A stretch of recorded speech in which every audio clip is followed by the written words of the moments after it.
She's been a flight attendant for SkyWest Airlines for 14 years. He is a pilot for the airline, and someone she used to call a friend.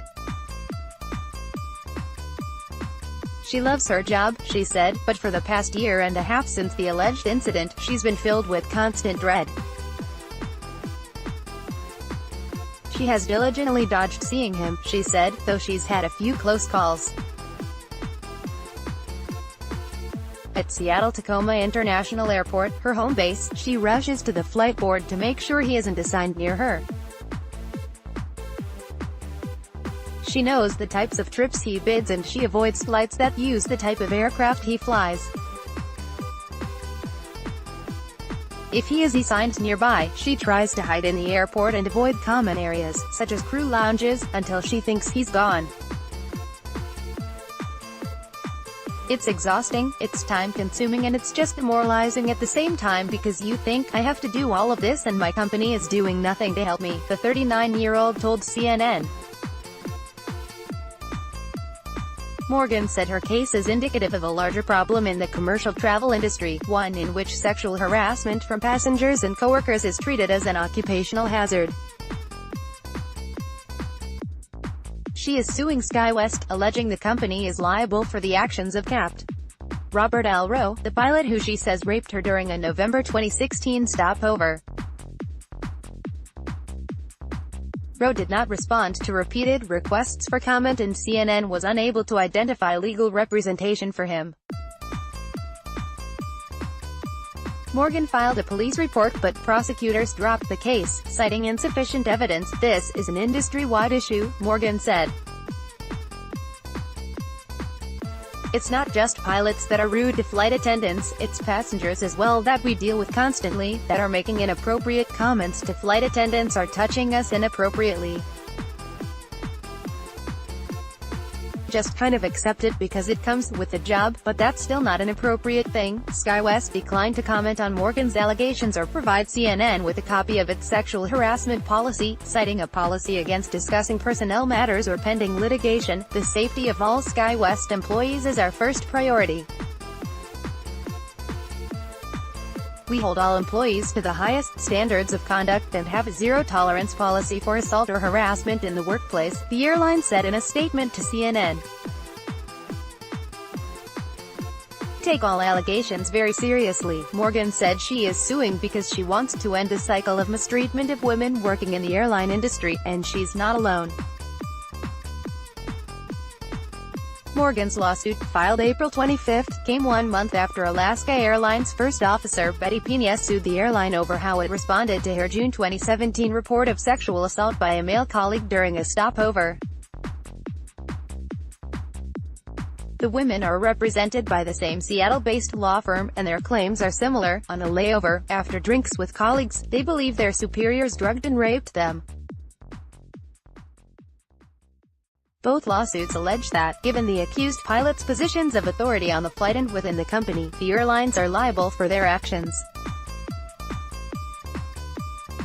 The lawsuits make the airline industry the latest to get swept up in the. The women did not sue the pilots, and the men are not named in any other lawsuit related to the allegations. But each complaint charges that their grossly abusive actions epitomize the necessity and purpose of the. Paul Angelian, the pilot accused by Pena, deny he raped her and say she and her attorneys are using support for. Pena did not file a police report, choosing instead to go through her chain of command at the airline.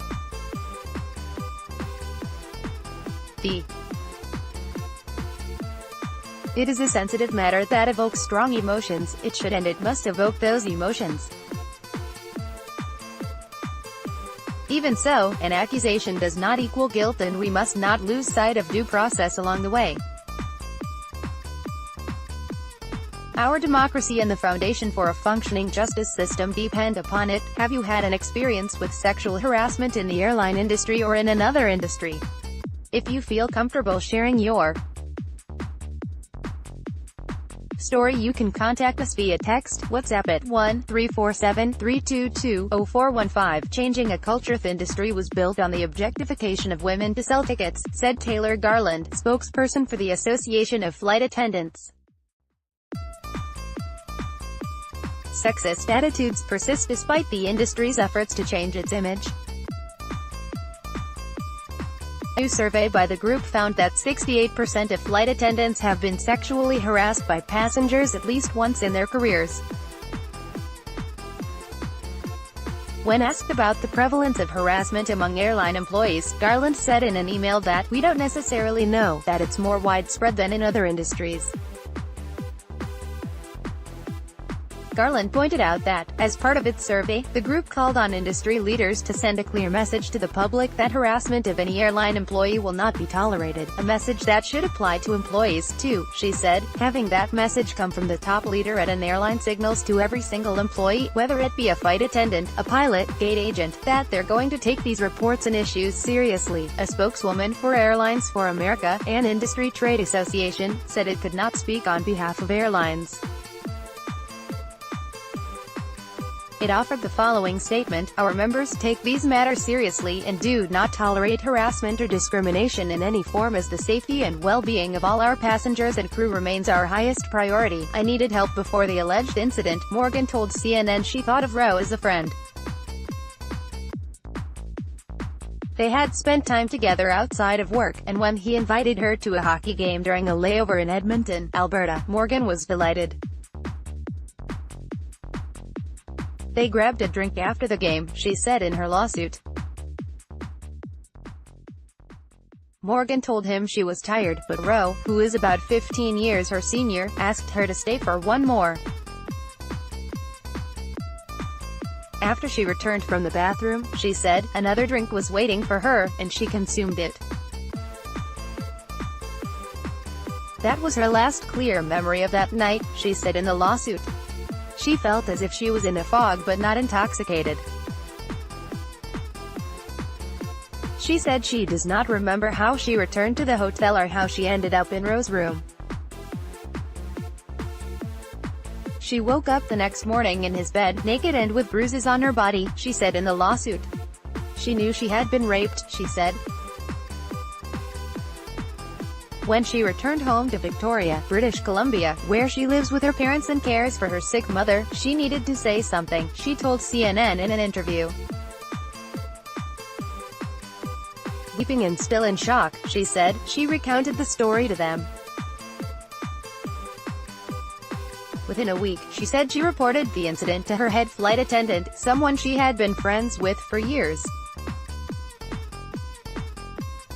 When they spoke on the phone, she said he dismissed her complaint. She said she was hurt by his indifference. She also reported the incident to her supervisor and police in Edmonton.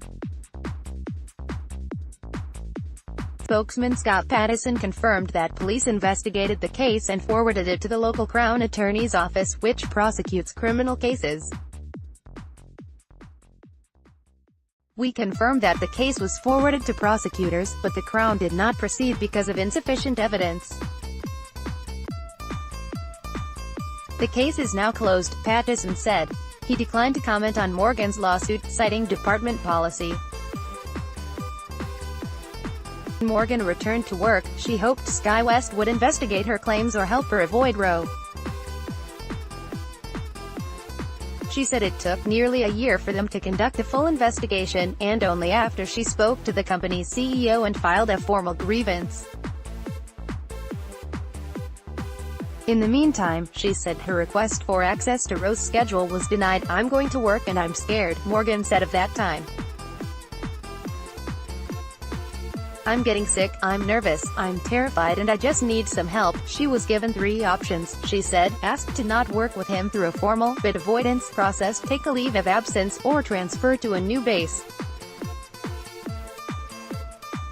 She refuses to transfer or leave a job she loves and takes pride in. "I know I'm not performing heart surgery up there and I'm not doing calculus, but I do serve a purpose up there, and that's to make people feel safe and comfortable. The bid avoidance process would only help her avoid flying directly with him, something she's already managed to do, since she has the seniority to bid on trips on a different type of aircraft than he flies. But it wouldn't help her avoid running into him at airports. Transferring isn't an option either, she said, because she wants to stay close to her family, especially her sick mother. If she left the company, she'd lose the seniority she's worked so hard for. That whole me adjusting my life, they shouldn't be putting that on me. It should have been up to them to say, okay, well this obviously is something we need to look at and make sure they never see each other ever, Morgan said.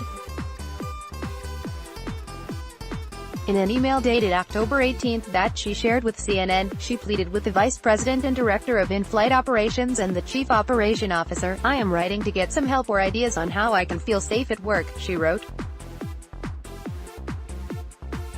"Because I haven't felt safe for the last almost 11 months. You know that I love my job and this last year has been awful trying to cope with the aftermath of being raped. If you have any ideas or suggestions I would really love to hear them. Because I am diminished thinking that my company doesn't care about me or feeling safe at work." The same month, in the wake of the Harvey Weinstein allegations, CNN asked readers to share their stories of workplace sexual harassment. Morgan responded and agreed to speak only if she could do so anonymously. At time, she said she did not want to embarrass her company, and she was hopeful it would do the right thing. In addition to gender discrimination, her lawsuit accuses SkyWest of retaliating against her by giving her written reprimands for missing work absences she attributes to her anxiety over seeing him. After sleepless nights of panic attacks and nightmares, Morgan said she called in sick on the days she didn't feel fit for duty. "All along this whole process I needed help," she said. "I couldn't give my own statement to the police. I needed my constable to do that. I couldn't do my own investigation. I needed my detective to do that for me. I couldn't go through therapy on my own. I needed my doctors and therapists for that, and I can't fight SkyWest anymore without legal help. I've tried. I tried for almost a year and a half to do that on my own, but no one's listening to me. You were coming on to me pretty hard." Like Morgan, Pena said she takes tremendous pride in being a pilot and feels a deep sense of loyalty to her company. Part of it comes from her background as a military pilot who flew helicopter missions in Afghanistan. "So when," she said, "a pilot raped her in June 2017 during an overnight stay in Minneapolis, her first instinct was to report it through her chain of command and not police. For months, she kept it to herself. Months later, she said she came to regret it when her supervisor asked why she did not press charges. I was so sick to my stomach. I was just realizing telling Alaska was not enough," she said in an email to CNN. "I thought telling my company and the investigation is all I needed to do," according to her lawsuit, which includes excerpts from an internal investigative summary. Pilot Gillian invited her for pizza in a hotel concierge room. When she arrived, just peanuts and vegetables were available. She remembers her first glass of white wine, according to the lawsuit. After her second, she started having a hard time keeping her head up and things appeared to be closing in. At some point afterward, Mr. Gillian proceeded to drug and rape Ms. Pena during a state of involuntary intoxication, the lawsuit states. When she asked him the next day what happened, he denied sexual contact and claimed, "You were coming on to me pretty hard," according to the lawsuit. Gillian has been on leave since June 2017, an Alaska Airlines spokeswoman said. Pena, too, was on paid leave from June 6 to January 15 while the incident was under investigation, she told CNN. She is now flying again, and Gillian is not. Alaska Airlines declined to comment on the lawsuit or respond to specific allegations from Pena about its handling of her report or the investigation, citing a policy against commenting on personnel issues. During her time off, Pena said she did not share her account with friends or family, under Alaska's orders. She waited at home for a call from her employer. "I had no understanding of why I wasn't flying. They took my statement and I received no feedback," she said. "I felt trapped, unaware of what was going on, and discarded." Since going public with her claims in March, she said she's received notes from flight attendants thanking her for speaking up, some of which include similar accounts of abuse. But she described the response to her investigation from administrative and management teams as detached. "Some leadership members tried to bully her into not flying, and some captains have dropped trips with her," she said. "The way my airline has handled this is perhaps why abusers feel they are protected," she said. "I hope to protect other women and men in the industry from abusers like mine. I hope the process streamlines and is taken more seriously." Through counsel, Angelian continues to deny drugging or raping Pena. His lawyer said that he took a polygraph, not admissible in American courts of law, to clear his name and past. The lawyer accused Pena of trying to pivot attention away from her own job-ending misconduct, including drinking within the prohibited time frame before her next flight. Pena's lawyer said an investigation cleared her of wrongdoing related to drinking. Alaska would not confirm, citing policy against disclosing personnel matters. Pena's conduct is both reprehensible and opportunistic, as she appears to be using the Captain Angelian and his family have been devastated by Pena's false allegations. Captain Angelian is currently evaluating legal remedies available to him, including, but not limited to, initiating a defamation lawsuit. When asked to comment on the lawsuit, Alaska Airlines referred CNN to an April 2 blog post in which CEO Brad Tilden affirmed the airline's commitment to addressing sexual misconduct on flights and promoting a culture of respect. The airline launched new sexual assault training for flight attendants and is developing training for all employees, he said. The company plans to host conversations about preventing and addressing assault and to develop on-board resources for guests and crews.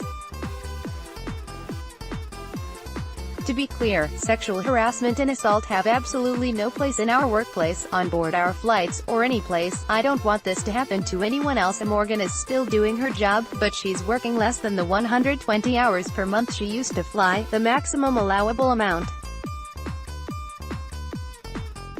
Now she's cut her flying time in half, to about 60 or 70 hours a month. A lot of it is me mentally not being able to leave my house. And a lot of that is just me trying to deal with the assault," she said. A friend who doesn't work in the airline industry has witnessed the toll this has taken on her friend. Nicole Smith wonders if her friend of 8 years will ever be able to date again or find a partner. The happy, high-energy friend she knows is mostly still there, Smith said. But extreme anxiety creeps in when she's talking about work. "It's all about avoiding Roe," she said. Smith said Morgan recounted to her the time she panicked when she realized her plane pulled into the Seattle airport next to his. She doesn't want to see the man who raped her.